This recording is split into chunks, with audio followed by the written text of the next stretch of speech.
Hello everyone, my name is Inés Lozano and I am a teacher and researcher at the Design School of the Universidad Polytechnica de Valencia, and today we're going to be talking about 5 tips to make good oral presentations. Now, the goal of this polymedia material is first to provide a general overview about what makes a good presentation and to give you 5 tips to make your presentations good.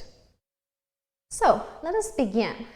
We're going to first make an introduction and I'll give you 5 tips. The first tip is to believe in your content. The second tip is to keep eye contact. The third one is to smile.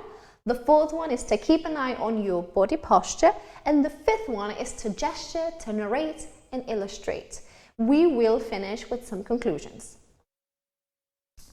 So I want to give you some food for thought. Ask yourselves the following questions. What makes you nervous when you present? What do you think makes you connect with the audience? What makes your presentation interesting for others? And finally, what can you do to improve your presentation skills? So the first tip I want to give you is to believe in your content. We all feel nervous when we present in front of an audience. It's daunting. We have loads of people staring at us and we're alone in the spotlight. However, having content that is interesting to us helps us convey interest to the audience. The content that works is the content that at least we pretend that we care about, things we believe in, things at least we pretend to believe in. Then content that is interesting to us feels interesting to others. If you can, choose topics that you like, choose topics that you want to explore in order to convey this passion to your audience. Passion is something we feel, but also we can express. Do not contain your passion, express your passion. Tip number 2 is to keep eye contact. Now, you know, successful communication hinges on me engaging with the speaker, so with the hearer, and vice versa. It's a two-way thing. And eyes are very expressive in communication because that's what connects us. That's what establishes the connection between us and our audience. So it's very important to keep eye contact. You can keep it if you're in front of a large audience, to move your eye contact to different spots. If you're in a classroom, you can look at different specific people, but do move, do connect, do keep eye contact. Tip number 3 is to smile.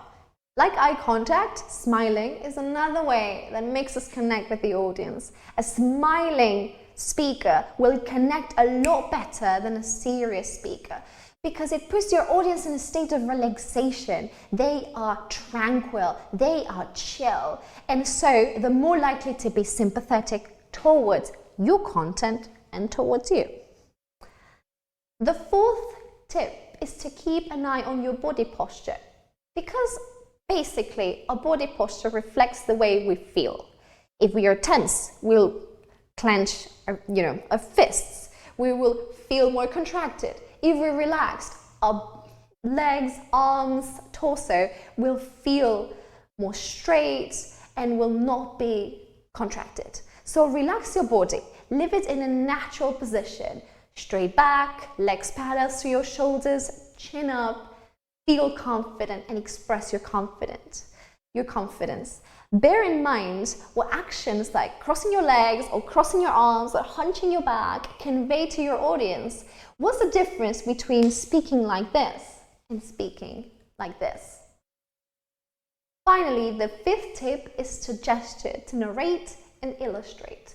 So you know about gestures, we gesture all the time, but gestures help the action develop and keep the audience's attention. Our hands, our heads, our legs can be key elements in conveying action and attention. So there are mainly 2 types of gestures, those used to narrate and those used to illustrate. So narrative gestures serve the purpose of marking the evolution of the action. For example, we first started by going to the woods, then we went on a picnic, and finally we went back to the city. Or you can say the beginning of the story is that this character went to his parents' place, then he fell in love, third, he went back to his parents' place because he could no longer live with his partner. On the other hand, illustrative gestures are used to exemplify and add information about a specific point. For example, you can say you have a box, or that the object is round, or that it was huge or really small. So use gestures in order to convey and reinforce your information. So to conclude, presenting in front of an audience can seem daunting, but we can learn tips to feel more relaxed and more confident. It is in this context indispensable to pay attention to the way we express ourselves to our conscious and unconscious body language. Things like eye contact, smiling, body posture and gestures will establish a connection between us and the audience. And additionally, keeping our audience's attention also involves conveying an interest in what you're talking about. Thank you.